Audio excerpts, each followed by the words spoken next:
Israel और Iran एक बार फिर आमने सामने हैं और किसी भी वक्त इजराइल पर एक बड़ी स्ट्राइक कर सकता है ईरान। इस तरह की खबरें सामने आ रही हैं। देखिए, नेतन्याहू ने यह साफ कर दिया है कि लेबनान से इजरायली सेना वापस नहीं आएगी। Netanyahu says Israeli army will stay in Lebanon as long as necessary. देखिए, ये डील की इस एमओयू की जो पहली शर्त थी वो यही थी कि लेबनान पर हमले रुकेंगे, लेकिन हमले नहीं रुके। इस शर्त का हिस्सा यह था कि लेबनान से इजराइल की सेना वापस आएगी। नेतन्याहू इसके लिए भी तैयार नहीं है और हालात ये हैं कि लेबनान के 6 शहरों पर, 6 अलग अलग शहरों पर इजराइल की तरफ से भारी बमबारी की गई है। हेलीकॉप्टर्स ने बम बरसाए हैं, वहां पर ग्राउंड ऑपरेशन चल रहा है। इजराइल की सेना जबरदस्त गोलीबारी कर रही है। ये लेबनान से जो खबरें आ रही है, वहां पर करीब 20 ठिकानों पर आमने सामने लड़ाई हुई है हिजबुल्लाह और इजराइल की। इसमें इजराइल को भी बड़े नुकसान की खबरें आ रही हैं। देखिए, कल जिस तरह से हमले हुए और 18 से ज्यादा लोगों की मौत हो गई चंद घंटों के अंदर, उसके बाद हिजबुल्लाह की तरफ से भी बड़ा पलटवार किया गया है और जो खबरें सामने हैं उसके मुताबिक 5 से ज्यादा जो आर्मी की गाड़ियां होती हैं इजराइल की, वो तबाह की गई है। कई टैंक्स, जो मरकावा टैंक्स है, उनको तबाह कर दिया गया है। कई इजरायली सैनिक घायल हुए हैं और मौत की भी खबरें आ रही हैं। यानी हिजबुल्लाह की तरफ से भी अब जबरदस्त पलटवार किया गया है। देखिए, ये जब एमओयू साइन हुआ उसके बाद तमाम कोशिश हुई कि किसी तरह से नेतन्याहू को रोका जाए, लेकिन नेतन्याहू नहीं माने।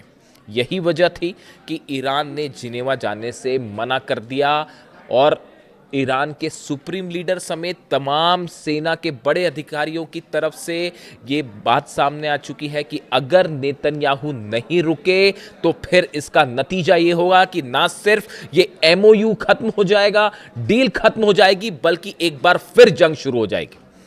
और नेतन्याहू के जो बयान सामने आए हैं, नेतन्याहू ने देखिए कल 2 बयान दिए। एक बयान मैंने आपको बता दिया कि हम किसी भी सूरत में लेबनान से इजरायली सेना बाहर नहीं आएगी। दूसरी बात जो कि बताया जा रहा है, उन्होंने डोनाल्ड ट्रंप को भी ये बात कह दी है कि इजराइल जो है अपनी सुरक्षा के लिए जो कदम उठाना चाहता है वो उठाता रहेगा, यानी कि हमले जारी रहेंगे। ये बात नेतन्याहू ने साफ कह दी है। अब इसके बाद देखिए, माना यह जा रहा है कि अब डील की स्थिति तो जो है, डील तो बड़ी दूर की बात है।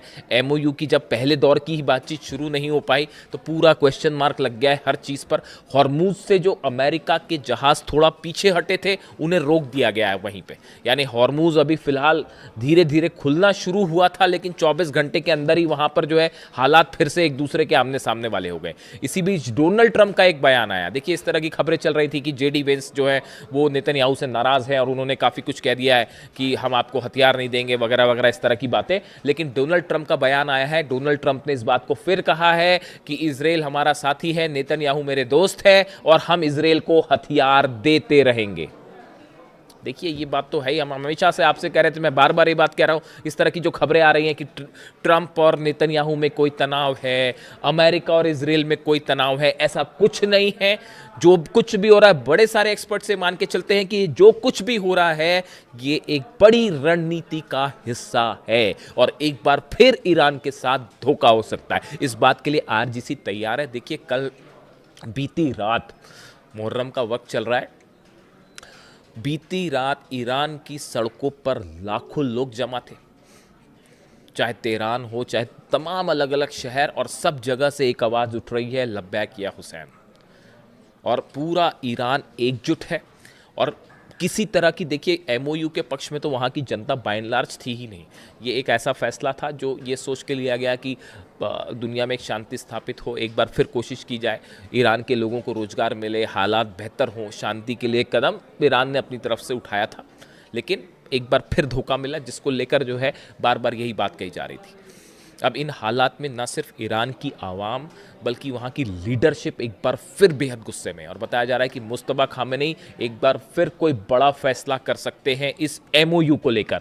और इस बार अगर एमओयू टूटता है या डील के मामले में मामला आगे नहीं बढ़ता है तो ये फिर से जंग की तरफ ले जाएगा।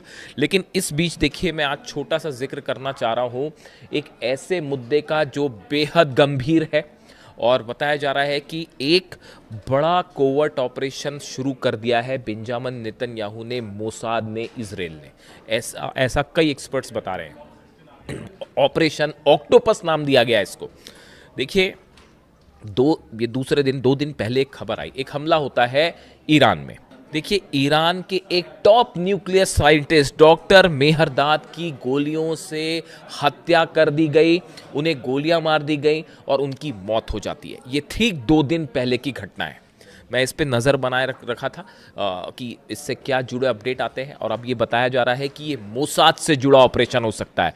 देखिए, ये माना जा रहा है कि ये एमओयू साइन होने के बाद एक बड़ा प्लान तैयार किया गया है, जिसमें ईरान के कई टॉप लीडर्स को, कई टॉप साइंटिस्ट को, और इसके साथ ही आईआरजीसी के बड़े अधिकारी, वो सब के सब मोसाद के निशाने पे हैं और किसी पर कभी भी हमला हो सकता है, ताकि ये डील, ये एमओयू मामला आगे ना बढ़ पाए।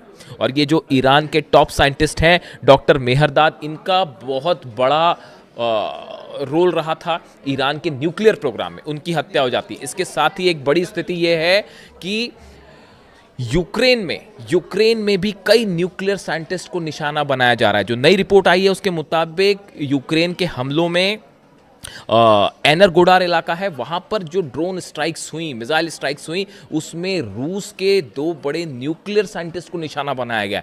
ये बड़ी हैरान करने वाली बात है कि जिस तरह से यूक्रेन भी हमले कर रहा है और रूस के साइंटिस्ट को निशाना बनाया जा रहा है, उसी तर्ज पर ईरान को भी न्यूक्लियर साइंटिस्ट को जो है वो निशाने पर लिया जा रहा है। ये क्या कोई बड़ा कोवर्ट ऑपरेशन शुरू हो चुका है? देखिए, रूस के ठिकानों पर हमले किए यूक्रेन ने, फिर एनर्जी ठिकानों पर हमले हुए, फिर परमाणु प्लांट्स पर हमले हुए, और उसके बाद अब साइंटिस्ट पर हमले हो रहे हैं। आप ध्यान से देखें, ईरान में भी बिल्कुल ऐसे ही हुआ। पहले ईरान के अलग अलग ठिकानों पर हमले होते हैं, एनर्जी सेंटर्स पे हमले हुए, उसके बाद ईरान के परमाणु प्लांट्स जो हैं, न्यूक्लियर प्लांट्स हैं, उस पर हमले हुए, और अब साइंटिस्ट पर भी हमले हुए। ये एक जैसी सिमिलैरिटी ये बता रही है कि एक बड़ा ऑपरेशन है जो शायद सीआईए और मोसाद के कोऑर्डिनेशन से चल रहा है, ऐसा कई एक्सपर्ट बताते हैं, ऐसे ईरान के आरोप हैं। सबसे अहम खबर ये भी है, ईरान ने एक बार फिर हॉर्मूज बंद कर दिया है। देखिए, बिल्कुल ठीक सुना आपने, ईरान ने एक बार फिर हॉर्मूज बंद कर दिया है, और हॉर्मूज में जबरदस्त तनाव देखने को मिल रहा है। जिस तरह से इजराइल ने हमले किए लेबनान पे, बताया जा रहा है कि पिछले 24 घंटे के अंदर 50 से ज्यादा लोगों की मौत हो गई है। पूरे लेबनान में, खास तौर पर दक्षिणी लेबनान में जो हमले हो रहे हैं, ग्राउंड ऑपरेशन हो रहा है, इस बात से नाराज ईरान ने पहले तो जिनीवा में बातचीत के लिए जाने से मना कर दिया, लेकिन उसके बाद एक ऐसा कदम उठाया ईरान ने जिससे डोनाल्ड ट्रंप और अमेरिका भी हैरान है। ईरान ने एक बार फिर हॉर्मूज को ब्लॉकेड करना शुरू कर दिया है, बंद कर दिया है हॉर्मूज को। देखिए, हॉर्मूज से कल ही अमेरिका के जो जहाज थे वो पीछे हटने शुरू हुए थे, और बताया जा रहा है कि ईरान के कई ऑयल टैंकर्स कल हॉर्मूज को पार करके अपनी मंजिल की तरफ आगे पहुंचे। लेकिन जिस तरह से लेबनान पर हमले हुए, उस बात को लेकर ईरान खासा नाराज है, ईरान के जनरल नाराज हैं, और उन्होंने हॉर्मूज में एक बार फिर अपनी ब्लॉकेट कर दिया, उसे बंद कर दिया, और वहां पर जो है अपनी छोटी बोट्स जो है उसकी तैनाती बढ़ा दी है, अपने जंगी जहाजों की तैनाती बढ़ा दी है। यानी हॉर्मूज अभी खुले चंद घंटे ही बीते थे कि एक बार फिर हॉर्मूज बंद हो गया है, और आमने सामने स्थिति देखी जा रही है अमेरिका और ईरान की हॉर्मूज में। डोनाल्ड ट्रंप की तरफ से कहा गया है कि नेतन्याहू को लेबनान पर हमले रोकने चाहिए, लेकिन ईरान का कहना है कि सिर्फ ऐसे बयानों से काम नहीं चलेगा, और पूरी तरह से लेबनान में युद्ध रोकना अमेरिका की जिम्मेदारी है, हमले रोकना अमेरिका की जिम्मेदारी है। अगर अमेरिका ने हमले नहीं रुकवाए लेबनान पे, तो बातचीत आगे नहीं चलेगी और ना ही हॉर्मूज खुलेगा। इस मुद्दे को लेकर, हॉर्मूज को लेकर अब एक बार फिर तनाव बढ़ता दिखाई दे रहा है, और बताया जा रहा है कि अगले 24 घंटे में ये तय हो पाएगा कि इजराइल और लेबनान, खास तौर पर हिजबुल्लाह के बीच जो हमले हैं, क्या वो जारी रहते हैं या वो किसी सीज फायर की तरफ आगे बढ़ते हैं। देखिए, नेतन्याहू पहले ही साफ कर चुके हैं कि हिजबुल्लाह पर हमला नहीं रोका जाएगा, इजराइल की सुरक्षा सुनिश्चित की जाएगी। लेबनान में जो जमीन पर इजराइल ने कब्जा किया है, नेतन्याहू उसे भी खाली करने के लिए राजी नहीं है, पीछे आने के लिए राजी नहीं है। ऐसे में ईरान और अमेरिका की बातचीत कितने दिन चल पाएगी, इसको लेकर अब बड़ा सवाल खड़ा हो गया है।